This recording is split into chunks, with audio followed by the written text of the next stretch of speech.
ആയിരിക്കും.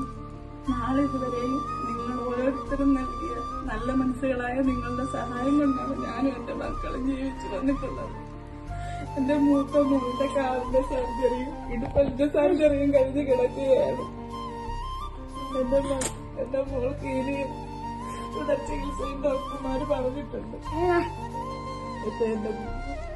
എനിക്ക് ഇനി എന്റെ മക്കളുടെ ചികിത്സ മുന്നോട്ട് കൊണ്ടുപോകാനായിട്ട് എനിക്ക് യാതൊരുവിധ നിർവാഹവുമില്ല.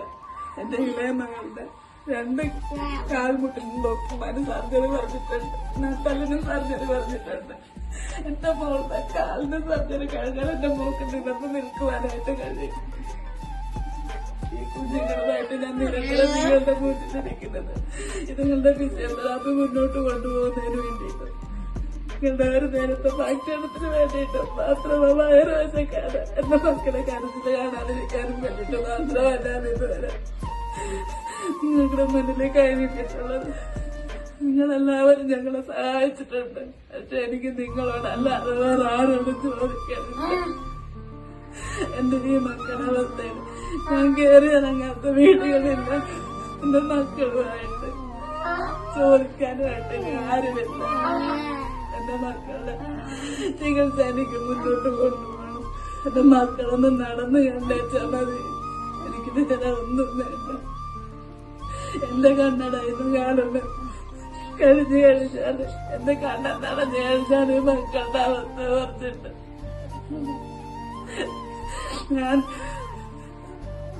ഞാനെല്ലാവരും പോയാൽ എന്റെ മക്കൾക്ക് അവരുടെ സ്വന്തമായിട്ട് കാര്യങ്ങൾ ചെയ്യണം. പലപ്പോഴും ആലോചിച്ചിട്ടുണ്ട്, എന്തിനാ വിളിച്ചവനെ ഇങ്ങനെ ഒരു പരീക്ഷണം ഞങ്ങൾക്ക് തന്നതെന്ന്. മക്കളെ വെച്ചിട്ട് ഒരിക്കലും ദുനിയാവിൽ ഒരിക്കലും മക്കളെ വെച്ച് നീ പരീക്ഷിക്കല്ല റഹ്മാൻ.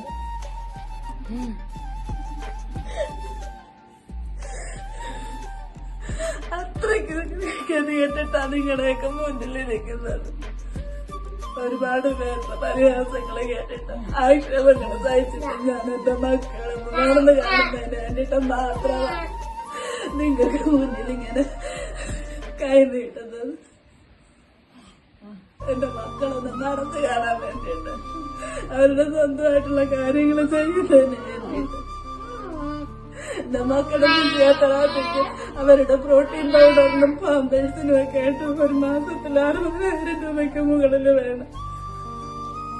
എന്നെ കൊണ്ട് കൂട്ടിയാൽ കൂടില്ല.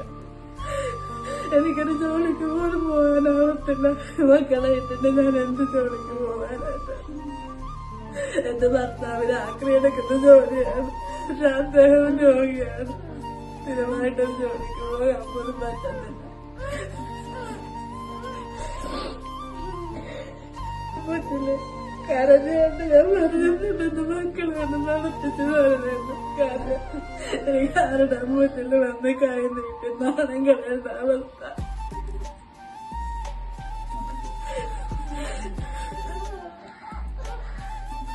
ആർക്കും കൊടുക്കല്ല വളർത്താൻ ഇങ്ങനത്തെ ഒരവസ്ഥ.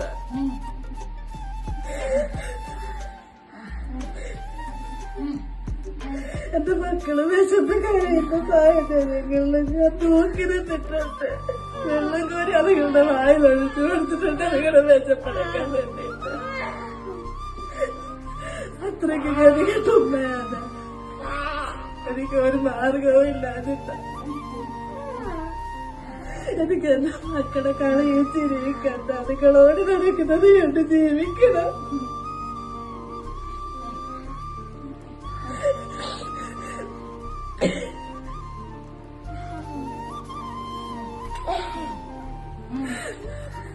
നിങ്ങൾ ഓരോരുത്തരെ സഹായിച്ചത് കൊണ്ട് മാത്രമാണ് ഞാൻ ഇതുവരെ മുന്നോട്ട് പോയിട്ടുള്ളത്.